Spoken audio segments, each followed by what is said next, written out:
سپہر کے 3 بجے ہیں۔ السلام علیکم، یہ ریڈیو پاکستان ہے۔ سونیا عدنان سے خبریں سنی۔ پہلے اہم خبروں کا خلاصہ۔ وزیر اعظم نے پاکستان اسٹاک ایکسچینج 100 انڈیکس کے 1,56,000 پوائنٹس کی تاریخی سطح عبور کرنے پر اطمینان کا اظہار کیا ہے۔ نائب وزیر اعظم اسحاق ڈار نے تنازعات کے پرامن حل کے لیے وسیع تر مذاکرات اور ثالثی پر زور دیا ہے۔ وزیر اطلاعات و نشریات نے کہا ہے کہ پاکستان نے بھارت کے غیر قانونی زیر قبضہ جموں و کشمیر مائنورٹی مظالم کے خلاف مسلسل آواز اٹھائی ہے۔ صدر اور وزیر اعظم نے قومی دفاع میں پاک بحریہ کی جرأت، پیشہ ورانہ مہارت اور شاندار خدمات پر اسے خراج تحسین پیش کیا ہے۔ اسرائیلی فوج نے آج محصور غزہ پر مسلسل حملوں میں مزید 21 فلسطینیوں کو شہید کر دیا۔ ایشیا کپ کرکٹ ٹورنامنٹ کل سے متحدہ عرب امارات میں شروع ہو رہا ہے۔ خبریں تفصیل کے ساتھ۔ پاکستان اسٹاک ایکسچینج نے ایک اور سنگ میل عبور کرتے ہوئے آج ٹریڈنگ کے دوران تاریخ میں پہلی بار 1,56,000 پوائنٹس کی بلند ترین سطح عبور کر لی۔ 100 انڈیکس جو گزشتہ روز 1,54,277 پوائنٹس پر بند ہوا تھا، آج 1,800 سے زائد پوائنٹس کے اضافے کے ساتھ 1,56,000 کی بلند ترین سطح عبور کر گیا۔ اسٹاک ایکسچینج میں مسلسل اضافے کا رجحان حکومت کی معاشی پالیسیز پر تجارتی اور کاروباری برادری کے بڑھتے ہوئے اعتماد کی عکاسی کرتا ہے۔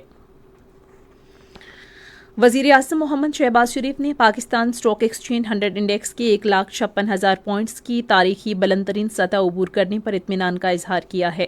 اپنے ایک بیان میں انہوں نے کہا کہ پاکستان اسٹاک ایکسچینج کا تاریخی سطح عبور کرنا کاروباری برادری اور سرمایہ کاروں کے حکومت کی پالیسیز پر اعتماد کا مظہر ہے۔ وزیر اعظم نے کہا کہ ملک میں سرمایہ کاری میں اضافے سے صنعتیں لگیں گی، برآمدات میں اضافہ ہوگا اور روزگار کے مزید مواقع پیدا ہوں گے۔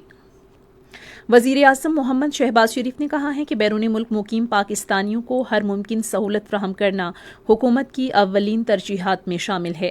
Chairman overseas Pakistani foundation Qamar Raza اور مینیجنگ ڈائریکٹر افضال بھٹی سے آج اسلام آباد میں گفتگو کرتے ہوئے انہوں نے کہا کہ بیرون ملک مقیم پاکستانی ہمارے ملک کا قیمتی اثاثہ ہیں۔ انہوں نے کہا کہ عالمی منڈی میں بیرون ملک مقیم پاکستانی ایک قوی افرادی قوت کے طور پر اہم خدمات سر انجام دے رہے ہیں۔ نائب وزیر اعظم اسحاق ڈار نے تنازعات کے پرامن حل کے لیے وسیع تر مذاکرات اور ثالثی پر زور دیا ہے۔ وہ آج اسلام آباد میں آئندہ ہونے والی بین الپارلیمانی اسپیکرز کانفرنس کے حوالے سے منعقدہ تقریب سے خطاب کر رہے تھے۔ نائب وزیر اعظم نے دنیا کو درپیش مختلف چیلنجز سے نمٹنے کے لیے کثیر جہتی اور بین الاقوامی تعاون کو مضبوط بنانے کی ضرورت پر زور دیا ہے۔ انہوں نے کہا کہ پاکستان کو ایک بار پھر تباہ کن سیلابوں کا سامنا ہے، جس سے نہ صرف لاکھوں افراد بے گھر ہوئے اور بے پناہ جانی اور مالی نقصان ہوا، بلکہ اس نے پائیدار ترقی میں ہماری حالیہ کامیابیوں کو سنگین خطرات سے بھی دوچار کیا۔ اس موقع پر خطاب کرتے ہوئے چیئرمین سینٹ سید یوسف رضا گیلانی نے کہا کہ عالمی چیلنجز سے نمٹنے کے لیے مشترکہ پارلیمانی لاہ عمل وقت کی اہم ضرورت ہے۔ انہوں نے موسمیاتی تبدیلی سے پیدا ہونے والے چیلنج سے نمٹنے کے لیے اجتماعی کوششوں کی ضرورت پر زور دیا۔ انہوں نے زور دیا کہ پارلیمنٹ پرامن اور خوشحال دنیا کی معمار ہیں، جو مذاکرات کے لیے ایک بہترین پلیٹ فارم ہے۔ اس موقع پر اسپیکر قومی اسمبلی سردار ایاز صادق نے کہا کہ موجودہ دور میں پارلیمانی سفارتکاری انتہائی اہمیت کی حامل ہے۔ انہوں نے کہا کہ مسئلہ فلسطین اور بھارت کے غیر قانونی زیر قبضہ جموں و کشمیر سمیت علاقائی تنازعات حل کیے بغیر پائیدار امن حاصل نہیں کیا جا سکتا۔ یہ خبریں آپ ریڈیو پاکستان سے سن رہے ہیں۔ وزیر اطلاعات و نشریات عطا اللہ طارق نے کہا ہے کہ پاکستان نے بھارت کے غیر قانونی زیر قبضہ جموں و کشمیر کے بے گناہ عوام پر ڈھائے جانے والے مظالم کے خلاف مسلسل آواز اٹھائی ہے۔ انہوں نے آج اسلام آباد میں سفیر اعزاز احمد چودھری کی کتاب Pakistan India relations fractured past uncertain future کی تقریب رونمائی سے خطاب کرتے ہوئے کہا کہ وزیر اعظم شہباز شریف رواں ماہ کے آخر میں اقوام متحدہ کی جنرل اسمبلی کے آئندہ اجلاس میں پاکستان کا موقف پیش کریں گے۔ انہوں نے اس بات پر زور دیا کہ جموں و کشمیر پاکستان اور بھارت کے درمیان سب سے بڑا تنازع ہے۔ وزیر اطلاعات نے اس بات کا اعادہ کیا کہ پاکستان امن کی راہ پر گامزن ہے اور اس نے واضح کر دیا کہ قوم اپنے دفاع میں متحد ہے اور دشمن کی جانب سے فوجی تسلط قائم کرنے کی کوئی بھی کوشش ناکامی سے دوچار ہوگی۔ انہوں نے کہا کہ حالیہ تنازع میں پاکستان نے نہ صرف منہ توڑ جواب سے اپنی فوجی برتری قائم کی بلکہ ہم نے مثالی اور اعلیٰ سفارتکاری کا بھی مظاہرہ کیا۔ صدر آصف علی زرداری اور وزیر اعظم محمد شہباز شریف نے پاک بحریہ کی جرأت، پیشہ ورانہ مہارت اور قومی دفاع کے لیے خدمات پر خراج تحسین پیش کیا ہے۔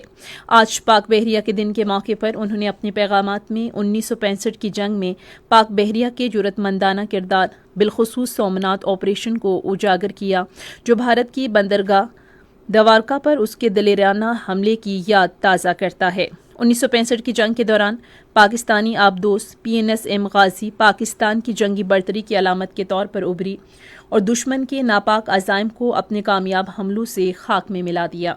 صدر مملکت نے پاک بحریہ کی جدت، اس کے کثیر الجہتی فورس تک ارتقاء اور ساحلی پٹی کے ساتھ اس کی نگرانی کی صلاحیت کو نمایاں کیا ہے۔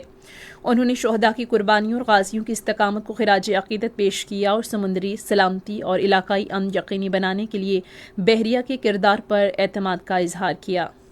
وزیر اعظم نے بھی پاک بحریہ کی حالیہ معرکہ حق میں کامیابی کی تعریف کی اور دفاع کے علاوہ اس کے بڑھتے ہوئے کردار پر زور دیا، جس میں سمندری معیشت کا فروغ، بندرگاہوں کی ترقی اور انسانی ہمدردی کی بنیاد پر امداد شامل ہے۔ انہوں نے کہا کہ سمندری مواصلاتی گزرگاہوں کے تحفظ اور آفات کے دوران انسانی ہمدردی کی بنیاد پر امداد کی فراہمی میں پاک بحریہ کے کردار نے دنیا کی اقوام میں پاکستان کے وقار اور عزت میں اضافہ کیا ہے۔ قازقستان کے نائب وزیر اعظم مراد نوٹلے پاکستان کے 2 روزہ سرکاری دورے پر آج اسلام آباد پہنچ رہے ہیں۔ وزیر ٹرانسپورٹ سمیت اعلیٰ سطح کا 13 رکنی وفد بھی ان کے ہمراہ ہوگا۔ اپنے دورے کے دوران قازقستان کے نائب وزیر اعظم اپنے ہم منصب محمد اسحاق ڈار سے معاونین کے بغیر ملاقات کریں گے، جس کے بعد وفد کی سطح پر بات چیت ہوگی۔ قازقستان کے نائب وزیر اعظم کی پاکستان کے صدر اور وزیر اعظم سے بھی ملاقات متوقع ہے۔